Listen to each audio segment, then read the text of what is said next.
Hello everyone, welcome to differential academy. आज हम लोग डिस्कस करने वाले हैं हमारे 19 जुलाई 2020 19 जुलाई 2020 के current affair. So let's start. तो आपका पहला क्वेश्चन आता है, when is Nelson Mandela international day celebrated. First question ये है कि नेल्सन मंडेला इंटरनेशनल डे कब सेलिब्रेट किया जाता है। ऑप्शन है आपके 18 जुलाई, 17 जुलाई, 13 जुलाई एंड 16 जुलाई। इसका आंसर आपके पास बनता है 18 जुलाई। 18 जुलाई को नेल्सन मंडेला डे सेलिब्रेट किया जाता है। क्यों? क्योंकि इस दिन he was born in South Africa. उनका जन्म साउथ अफ्रीका में 18 जुलाई को ही हुआ था। ठीक है, तो उनके इस दिन के लिए वो मनाया जाता है। देखो, नेल्सन मंडेला जी का एक क्या कहते हैं इन्वॉल्वमेंट था किस चीज़ में, कन्फ्लिक्ट्स को रिजॉल्व करने में, ह्यूमन राइट्स को प्रमोट करने में, डेमोक्रेसी को बढ़ावा देने में। और ये सब करो, लेकिन किसके थ्रू? पीस के थ्रू। पीस में भी उनका बहुत बड़ा कंट्रीब्यूशन था, शांति के साथ काम करो। इसलिए ये डे इन चीज़ों की भी इंपॉर्टेंस को मार्क करता है। ठीक है, पहली बार जो नेल्सन मंडेला डे सेलिब्रेट हुआ था वो 2009 में इसी दिन 18 जुलाई को ही सेलिब्रेट हुआ था, लेकिन वो सेलिब्रेट हुआ था न्यूयॉर्क के अंदर। ठीक है, तो तब ये बोला जाता था नेल्सन मंडेला डे, सिर्फ नेल्सन मंडेला डे बोला गया इसको। ठीक है, ऐसे करके। लेकिन उसी साल इसी को रिफॉर्म करके हमने क्या बना दिया था, मतलब यूएन ने क्या कन्वर्ट कर दिया था, नेल्सन मंडेला इंटरनेशनल डे। उस दिन ये चेंज होकर इंटरनेशनल डे में चेंज हो चुका था। ठीक है, तो इसीलिए ये डे ऐसे मनाया जाता है। तो he was born on South Africa. उनका जन्म जो है साउथ अफ्रीका में ट्रांसकाई एक जगह है, वहाँ पे उस दिन हुआ था। ठीक है, 1918 में, 1918 में। अब इसी के साथ एक चीज़ इंपॉर्टेंट आपकी ये आती है कि आपको जुलाई के बाकी डेज भी याद होने चाहिए, क्योंकि हम हर वीडियो में जो भी डे जो इंपॉर्टेंट होता है वो डिस्कस करते हैं। एक बार देख लेते हैं रीकैप में। 17 जुलाई को क्या आ रहा है आपका? इंटरनेशनल जस्टिस डे आ रहा है। 15 जुलाई को आपका वर्ल्ड यूथ डे आ रहा है। और 11 जुलाई को आपका वर्ल्ड पॉपुलेशन डे आ रहा है। 12 को आपका मलाला डे आता है। ये मलाला डे इसलिए आता है बिकॉज इस दिन इनका जन्मदिन भी होता है। वर्ल्ड चॉकलेट डे 7 जुलाई को आता है, क्योंकि वर्ल्ड इसी दिन हमारी फर्स्ट चॉकलेट यूरोप में बनी थी। And first is national doctors day. तो ये हमारा नेक्स्ट क्या आता है? 1 जुलाई को national doctors day. How many portals India has launch to boost Atmanirbhar Abhiyan. India ने अभी अभी आत्मनिर्भर अभियान को बढ़ावा देने के लिए कितने पोर्टल्स का लॉन्च किया है? आपके ऑप्शन आते हैं 3, 4, 5 या 1, 3, 4, 5 या 1। The answer is part number C, that is 5। इन्होंने अभी अभी 5 क्या कहते हैं पोर्टल्स का लॉन्च किया है। और ये पोर्टल्स लॉन्च हुए हैं क्योंकि देखो 17 जुलाई को अभी भी, मतलब यानी कि परसों में ही गवर्नमेंट ने ये अनाउंस किया है कि वो 5 पोर्टल्स ऑर्गेनाइज करेगी। और ये डिफरेंट सेक्टर्स को हेल्प करेंगे, जैसे कि BHEL को in the power sector help करेगा। देन उसके बाद आपका ARI को इन ऑटोमेटिव सेक्टर हेल्प करेगा। ये आपके कुछ आंसर वो हैं, हिंट्स है जो मैं आपको बता रही हूँ, इस 5 पोर्टल से रिलेटेड है। और ये पोर्टल हमारे academia, industry, research institute, startups, experts, इन सब पे भी काम करेगा। ठीक है, ये हमारे एक तरीके से विद इन इंडिया ही चीज़ों को बढ़ावा देने के लिए ये 5 पोर्टल्स का लॉन्च किया गया है। नेक्स्ट क्वेश्चन आता है, what is the rank of global manufacturing risk index in 2020। ठीक है, 2020 में इंडिया की ग्लोबल मैन्युफैक्चरिंग रिस्क इंडेक्स में क्या रैंक आई है? 1, 3, 5, 4। ठीक है, 1, 3, 4, 5 क्या रैंक आई है? द आंसर इज 3 सी। ये क्या है global manufacturing risk? Global manufacturing risk basically होता ये है कि एक हम ऐसी लोकेशन, ग्लोबली ऐसी लोकेशन को ढूंढते हैं जहाँ पे मैन्युफैक्चरिंग के लिए हम अपना मैन्युफैक्चरिंग कर सके और रिस्क कम हो। ठीक है, जितना कम रिस्क हो सकेगा। तो इंडिया ने अभी अभी उस पोजीशन, उस इंडेक्स के अंदर, उस सर्वे के अंदर 3rd रैंक को किया है। और ये किया किसने है सर्वे? ये US बेस्ड कंपनीज है जिन्होंने इसको सर्वे को किया है। And that is Cushman and Wakefield to rank the most suitable location, मतलब हमारे लिए सूटेबल कौन सी है। और सबसे बड़ी बात, ये 48 कंट्रीज के बीच में हुआ था, जिसमें से इंडिया ने 3rd रैंक स्कोर किया। यानी कि लास्ट ईयर इंडिया की जो रैंक थी वो 4th थी, यानी कि इस बार उन्होंने एक रैंक का जंप लिया है। और एज यूजुअल हर साल की तरह जो टॉप मोस्ट 2 पोजीशंस हैं वो चाइना और US ने लिए हैं। लास्ट टाइम भी उन्होंने ली थी और इस टाइम भी उन्होंने ही ली है, जबकि इंडिया का एक प्लेस जो है वो ऊपर बढ़ गया है। Who has become the PM of Gabon. अभी अभी गबॉन के नए प्राइम मिनिस्टर बने हैं, तो वो कौन है? ओसाका रेपोंडा, जोलिन नगोय and Ali Bongo and Daniel Ona. ये आपके ऑप्शंस हैं।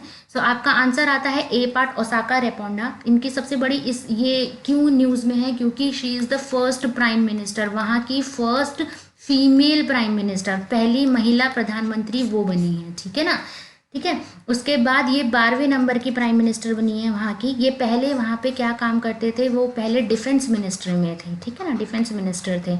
अब जूलियन नोगोय जो है ये वहाँ के पहले प्राइम मिनिस्टर है, ओसाका से पहले जूलियन थे। देन एली बोंगो जो है वो आपके प्रेसिडेंट रह चुके हैं, और वहाँ की कैपिटल क्या, और डेनियल ओना जो है वो भी वहाँ के पहले पहले कोई प्राइम मिनिस्टर रहे हैं, अभी के नहीं है, ठीक है। गेबॉन कैपिटल क्या है, लिब्रेविले, ये वहाँ की कैपिटल है गेबॉन की। Then after that she is the first women prime minister, इसीलिए वो ज़्यादा न्यूज़ में भी हैं।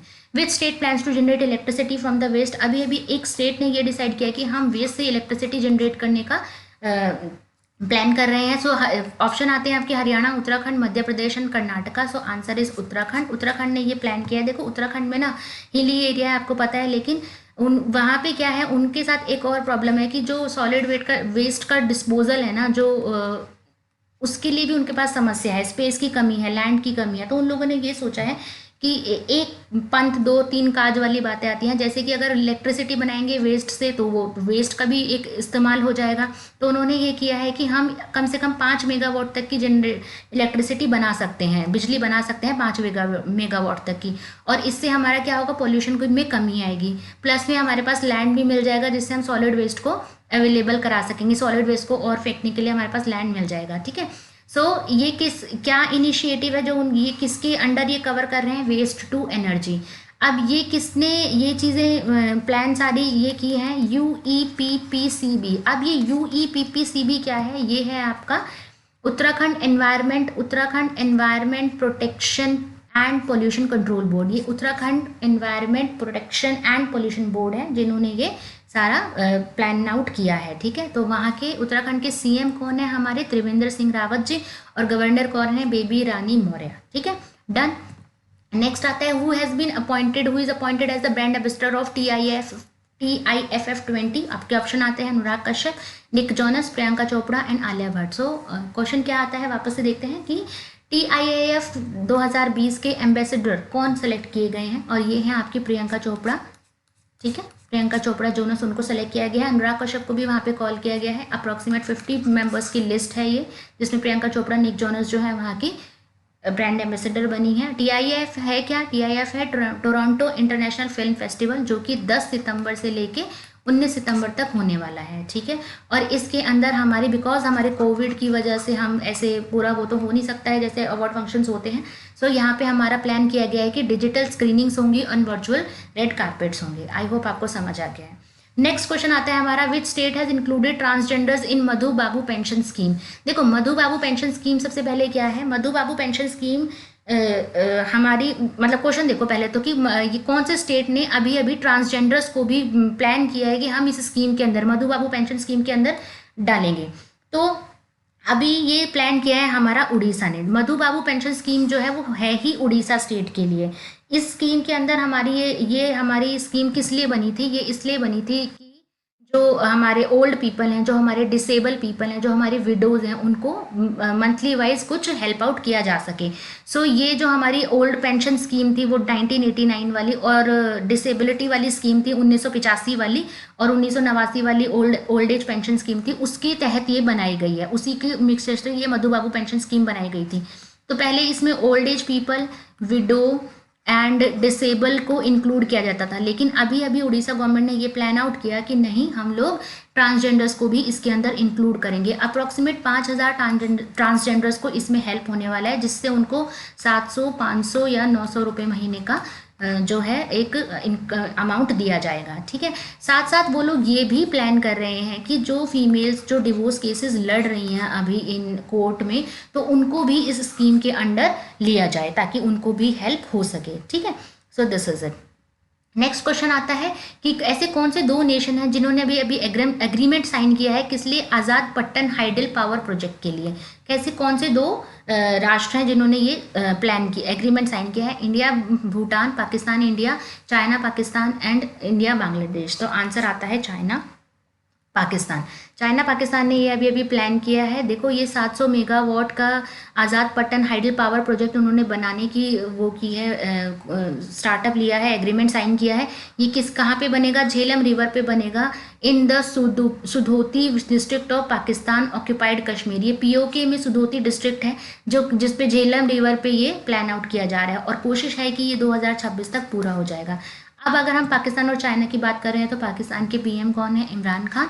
और वहाँ के प्रेसिडेंट कौन है? आरिफ अलवी। सो आपका अगला क्वेश्चन आता है, who is the new chairman of HCL tech. So ध्यान से देखिएगा, this is HCL tech. So options आते हैं विदु नायर, शिव नादर, रोशनी नादर मल्होत्रा एंड विक्रम ओसवानी। सो आपका आंसर आता है रोशनी नादर मल्होत्रा। रोशनी नादर मल्होत्रा अभी अभी HCL टेक की नई चेयरमैन सेलेक्ट की गई हैं। वो अब देखिए वो अभी अभी सेलेक्ट की गई है HCL की नई चेयरमैन, लेकिन उससे पहले उनके जो फादर थे शिव नादर, वो वहाँ के ये थे, ठीक है, चेयरमैन थे, लेकिन वो अभी भी वहाँ के मैनेजिंग डायरेक्टर बने रहेंगे, ठीक है। सो अब ये she is one of the wealthiest women, अभी तक की सबसे वेल्दीएस्ट वुमेन ये बनी है। एंड शी हैज़ बीन, अभी वो बाकी और क्या क्या पोस्ट हैं HCL में वो देखते हैं।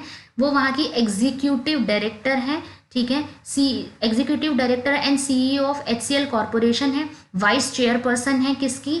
Of board of HCL technology and trustee हैं शिवनादर फाउंडेशन की। सो एक सारी पोजीशन वो ऑलरेडी होल्ड कर रही हैं, ठीक है। So this is it. Next question आता है, विच इंस्टीट्यूट हैज़ डेवलप्ड मेडिकैब। अभी अभी एक इंस्टीट्यूट ने मेडिकैब नाम की एक चीज़ डेवलप की है, उनमें से कौन है वो? IIT Madras, IIT Kanpur, IIT Delhi, IIT Roorkee. So the answer is IIT Madras. IIT Madras ने अभी अभी एक पोर्टेबल हॉस्पिटल यूनिट, मतलब कि जो कि एक one place to another place ले जाई जा सके, जिसका नाम उन्होंने एक हॉस्पिटल यूनिट, जिसके अंदर क्या क्या चीज़ें होंगी वो मैं भी बता देती हूँ आपको। उन्होंने मेडिकैब नाम से डिस्कवर की है, डेवलप की है, ठीक है। ये क्या है? ये 4 जोन में बांटी गई है। 4 जोन, एक सेकेंड, 4 जोन का मतलब आपका क्या हो गया? इसके अंदर एक डॉक्टर का रूम होने वाला है, एक आइसोलेशन रूम होने वाला है, एक आपका मेडिकल रूम होने वाला है, ठीक है, और एक ट्विन बेड ICU होने वाला है, जिसमें वेंटिलेटर जिस पे हम नेगेटिव प्रेशर पे मेंटेन किया गया है। तो ठीक है, इसको 4 जोन में इस तरीके से डिवाइड किया गया है और ये अभी अभी जो है लॉन्च भी की गई है। लॉन्च भी की गई है कहाँ पे? Wayanad district of Kerala. इस कोविड, और ये फॉर श्योर आपको भी पता है ये कोविड से डील करने के लिए किया गया है। अभी अभी हमारी बाकी जो इंस्टीट्यूट्स हैं ना, उन्होंने भी कुछ ना कुछ डिस्कवर ही किया है जिससे हम कोविड टाइम्स में हेल्प कर सके। तो जैसे कि IIT कानपुर का आपको मैंने भी पिछले क्वेश्चंस में सर ने बताया था कि IIT कानपुर ने क्या चीज़ डिस्कवर की है? शुद्ध करके उन्होंने एक डिस्कवर किया था, जिससे जो कि क्या है, UV सैनिटाइजिंग बॉक्स था, जिससे हम अल्ट्रावायलेट रेज से हम सैनिटाइजेशन कर सकते थे। देन उसके बाद हमारा IIT रुड़की ने यूनिसेवियर डिस्कवर किया था। आप प्लीज़ हमारी पिछली वीडियोस को अगर आप देख रहे हैं तो आपको ध्यान होगा, ठीक है। So all of them are doing some one और द अदर थिंग। हमारे टैलेंट का एग्जैक्ट सही इस्तेमाल वो लोग कर रहे हैं, ठीक है।